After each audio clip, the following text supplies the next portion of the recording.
There is Chanel here from The Heart and Soul with your weekly Oracle card reading for November 1st through the 7th, 2021.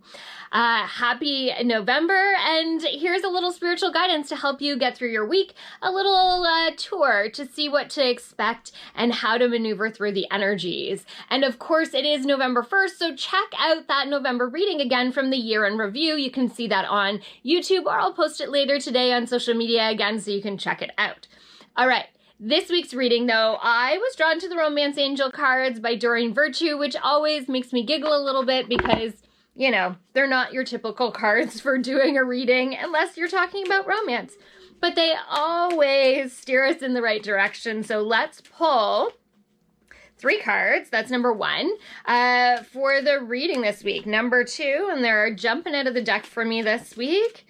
Oh, and number 3, and I threw that last card. Not a card we were picking, don't worry. Okay, card number 1 is deception. Someone is wearing a false self mask in this relationship. Oh, this feels like a two-parter. First, they're saying this is somewhat internal. Are you aware of the negative self-talk that can happen? Are you aware of the negative conversations you'll have with yourself or self-doubt that happens within yourself? It's really important to be mindful of those things right now and be aware of when those things are happening.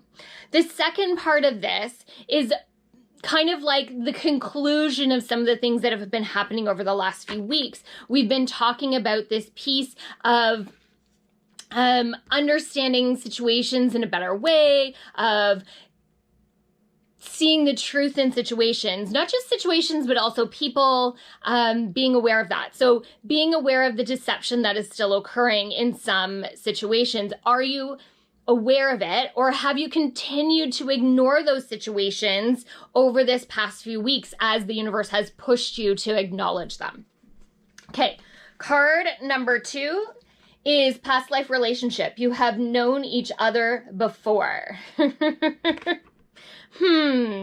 Not exactly sure where this is going other than this soulful connection. It feels like this deep awareness within ourselves, less about the connection with specific others and more about the deep connection with ourselves and remembering the connection to home or to the other side, to the universe, to the greater space. This deep connection helps us stay in a place of presence, but also lets us stay in a place of intuition rather than falling into logic or emotion when we're making decisions this week. And it does feel like we have some decisions to make this week. Again, this piece of ending hasn't quite finished yet, and it's still kind of wrapping up. Our third one is pay attention to the red flags. The signs are cautioning you. Again, we've been talking about this piece of being aware of the things that have been coming up. So for some of you, this is going to be really minor things, some little red flags, some signs to just steer you in a different direction ever so slightly. For others of you, these signs are huge this week. If you are not paying attention to the signs, symbols, and messages, there is going to be a fallout, let's say. There will be some negativity that comes with that. And I know that normally we don't talk about that too much, but it feels like it's really important to bring up this week.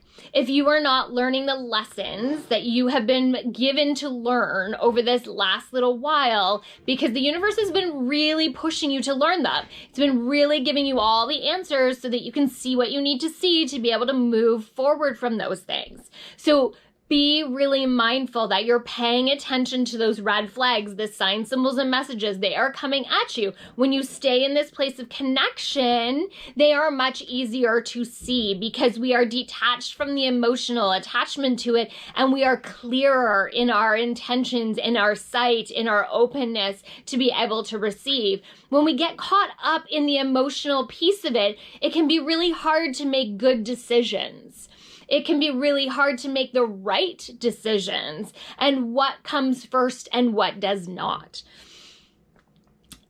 It does feel like a heavier week this week, but it also feels like a week of coming to a place of peacefulness, of saying goodbyes and letting go of things that no longer serve. So be really gentle with yourself. We're going back to this one, in the kindness you speak to yourself over this week, in taking time when you need to emotionally deal with yourself or detox from the emotions for a bit.